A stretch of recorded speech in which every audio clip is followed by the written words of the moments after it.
Bạn đang nghe kênh đọc truyện ngôn tình chọn lọc. Hãy bấm đăng ký kênh để nhận được thông báo khi có tác phẩm mới nhất.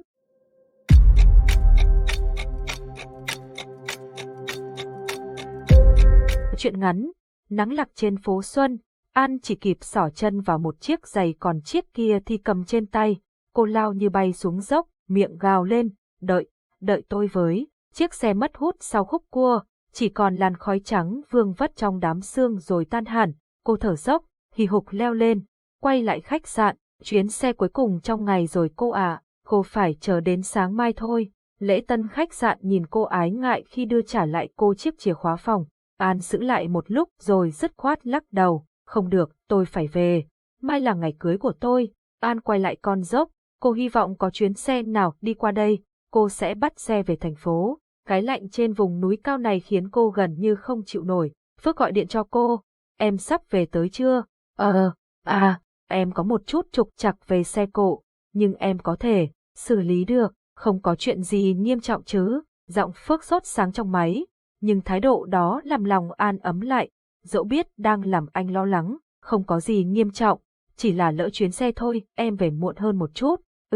Vậy thì được, anh đang mong em lắm, em biết, anh nhớ em. An ngắt máy, cô nhận ra bàn tay mình đã tím ngắt vì lạnh, đã hơn 1 giờ trôi qua, không có chuyến xe nào đi qua, sương mù chiều gần giống như một cơn mưa phùn nhẹ, những ngọn đồi su su xanh mướt mát cứ thế chìm dần trong sương, kéo hoàng hôn phủ xuống nóc cái khách sạn duy nhất được xây với kiến trúc kiểu Pháp.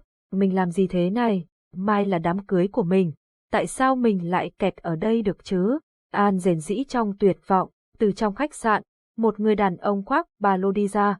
Cô sắp tới hỏi bằng giọng hấp tấp, có phải anh chờ xe không? Người đàn ông khoảng ngoài 30 tuổi, lông mày rậm, tóc để dài chấm vai kiểu thập niên 60, mặc bộ đồ giản dị với nhiều túi hộp. Anh ta đeo ba lô khá nặng và cồng kềnh. Đúng vậy, cô cũng bắt xe về thành phố à? Tôi vừa lỡ chuyến xe cuối cùng rồi, hy vọng bắt được xe khác đi qua đây. Tôi cũng phải đợi vận may như cô thôi. Người đàn ông nói, khe khẽ thở dài, hai bàn tay anh ta nắm chặt vào nhau như cố tự truyền hơi ấm, xua tan cái lạnh. Bóng tối tràn xuống rất nhanh. Cô tên gì? Anh hỏi. Tôi tên An, còn anh? Tôi tên Vũ.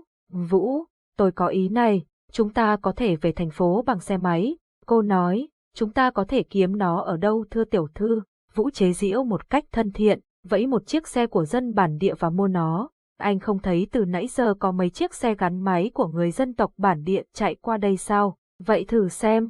Một hy vọng mới nhen lên trong làn sương dày đặc và nặng hạt. Người đàn ông bên cô xù xì đứng chắn trong làn sương ấy khiến An yên tâm hơn.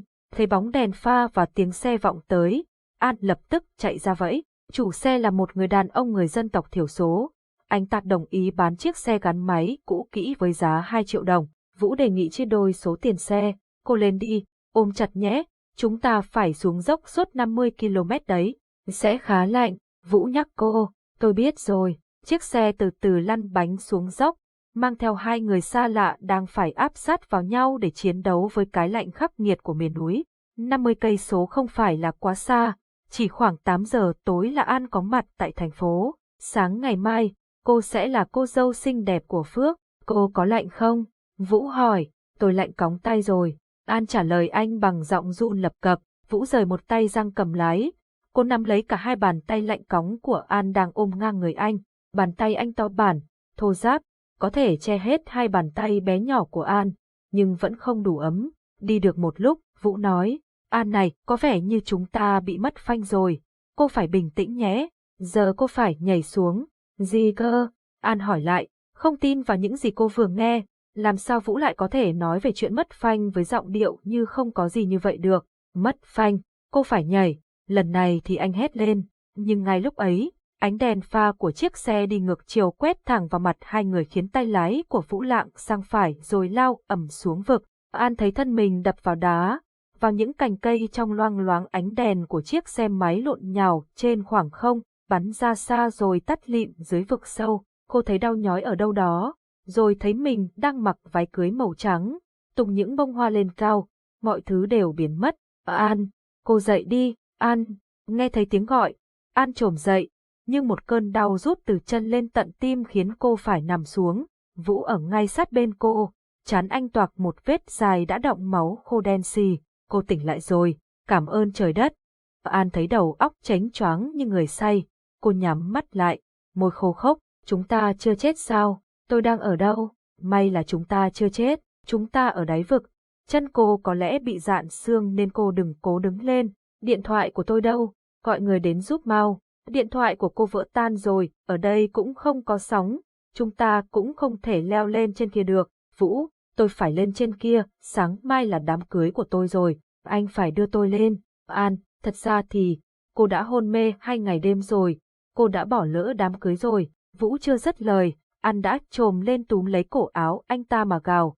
Tại sao anh không lên trên kia và gọi người cứu giúp? Sao anh lại ở đây? Tôi không thể bỏ cô lại. Nếu cô tỉnh lại mà không thấy tôi, hoặc cô chết khi tôi đi. Cô đã sốt ly bì 2 ngày đêm rồi đấy. An thấy mình đang nằm trong lều vải, bên ngoài là ánh lửa bập bùng cháy. Khuôn mặt Vũ chập chờn trong bóng tối trông phờ phạc, mệt mỏi. Vũ, anh phải ngủ một chút đi. Cô bất giác đưa tay lên lau mấy vệt máu khô trên trán anh. Nó cứng ngắc, đợi cô hết sốt, chân cô liền lại. Chúng ta sẽ tìm cách. Tôi đã đốt lửa suốt 2 ngày đêm mong có người đến giúp. Nhưng dường như ở vùng núi lạnh này những ánh lửa không được quan tâm lắm. Vũ, tôi sợ lắm. Phước không biết tôi ở đâu. Anh ấy sẽ chết vì lo lắng. Vợ anh chắc cũng lo cho anh. Ừ, chắc họ rất lo lắng. Anh làm nghề gì? Bác sĩ. Phải rồi, nếu không có thể tôi đã chết rồi. Còn cô, phóng viên báo ảnh, tôi thấy máy ảnh trong túi cô, cũng may nó còn nguyên vẹn. Vũ với lấy chiếc máy ảnh đưa cho An và ngắm nhìn khoảng khắc vui vẻ ánh lên trong mắt cô. May quá tư liệu của tôi vẫn còn nguyên. Anh reo lên phấn khích. Vũ nằm xuống bên cạnh An, nghe cô kể về những ngày rong ruổi khắp nơi với chiếc máy ảnh. Khi nói về ảnh, An chẳng khác nào người lên đồng.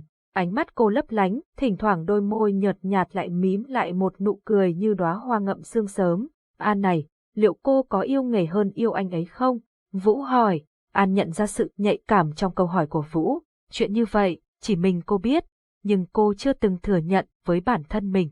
Rốt cuộc thì cô yêu Phước bao nhiêu? Vì sao sát ngày cưới cô vẫn còn mải mê với công việc? Cô không biết nữa. Vũ, tôi muốn đi vệ sinh, để tôi bế cô ra ngoài. Vũ luồn một tay dưới gáy cô, một tay dưới chân cô rồi bế bổng cô lên.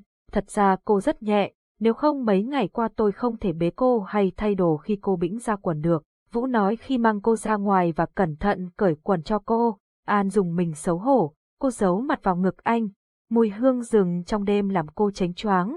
Ngày thứ 3 từ khi An tỉnh lại, Vũ kiếm cho cô cái nạng bằng cây rừng để cô có thể tập đi lò cò trên bãi đất bằng phẳng chật hẹp. Xung quanh là vách núi dựng đứng, sương lúc nào cũng phủ trắng khắp thung lũng. Phía bên trên dường như không nhìn thấy gì, thỉnh thoảng có tiếng xe ầm ĩ chạy qua rồi mất hút. Số đồ ăn trong ba lô của Vũ cũng sắp cạn. Vũ, anh hãy lên trên và tìm người giúp đi. Tôi có thể tự lo được. An nói với Vũ vào ngày thứ 6 kể từ khi hai người gặp nạn. Anh nắm lấy tay cô, siết mạnh. Tôi sẽ quay lại đón cô. Đợi tôi. Phải đến gần trưa, mây mới tan hết. Vũ gom củi khô chất thành đống lớn rồi mới yên tâm rời đi. Bóng anh khuất trong lùm cây mọc sum xuê trên vách đá. Nhưng chỉ khoảng hơn 1 giờ đồng hồ kể từ khi Vũ đi, cơn mưa sầm sập trút xuống thung lũng.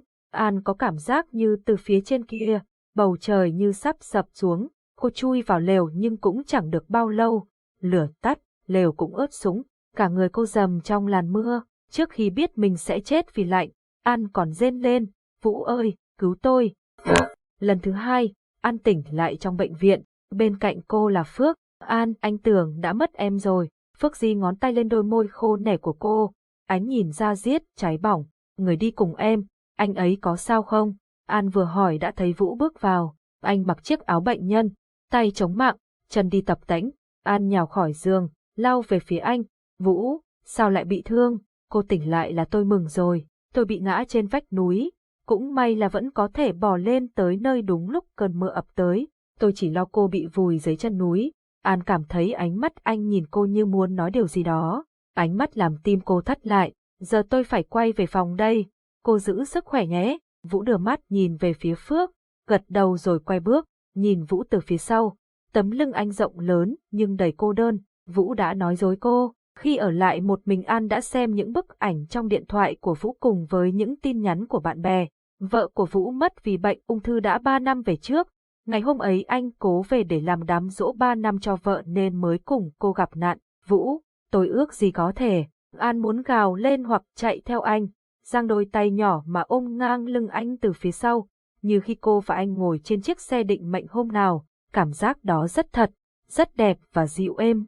1 tháng sau, vào ngày cuối cùng của mùa đông, Vũ nhận được bức thư gửi tới. Đó là bức ảnh An đã chụp anh trong bóng tối, với một nửa khuôn mặt anh nghiêng về ánh lửa. Phía sau ảnh là một địa chỉ và một cuộc hẹn. Không có anh tôi rất khó mà đi vệ sinh được. Có lẽ thận của tôi có vấn đề. Vì thế, tôi cần gặp anh, bác sĩ. Khi An đến tìm Vũ, là lúc những bông hoa đào nở ngập tràn trên phố. Vẻ đẹp của cô luôn làm anh thấy nghẹt thở. Anh không thèm gọi cho tôi. Cô trách, cô lấy chồng rồi. Tôi nào dám quấy cô. Cô hạnh phúc bên anh ấy chứ. Anh biết đấy, tay tôi không đeo nhẫn. An giơ ngón tay lên, hướng về phía Vũ. Không có chiếc nhẫn nào trên tay cô. Cưới một người đàn ông khi trái tim mình đã trao cho người đàn ông khác, chẳng phải đau đớn lắm sao? An nói. Vũ ngàn lần muốn đưa tay ra nắm lấy bàn tay nhỏ bé ấy, nhưng tay anh vẫn như đóng băng lại cho đến khi bàn tay An hạ xuống, đặt lên tay anh cũng không có nhẫn, vì đã đến lúc anh phải để cô ấy ra đi, phải không Vũ? Vũ lật bàn tay lại, giờ thì bàn tay An đã nằm gọn trong tay anh. Mỗi ngày, trái tim anh đều xảy ra sự cố, muốn gặp em, muốn hiểu em, muốn chạm vào em, vậy mà giờ em mới đến. Anh muốn cả đời này bế em đi vệ sinh, ngay cả khi em không bị què chân. Vũ cố trấn tĩnh mình bằng một câu bông lơn, nhưng dường như anh không thành công, giọng anh run bắn. An bật cười trước câu tỏ tình xến xẩm của Vũ, nhìn bâng quơ qua cửa kính, nơi những ánh nắng lạc nhau bỗng quấn lại trong không gian, tạo thành những tia sáng lung linh.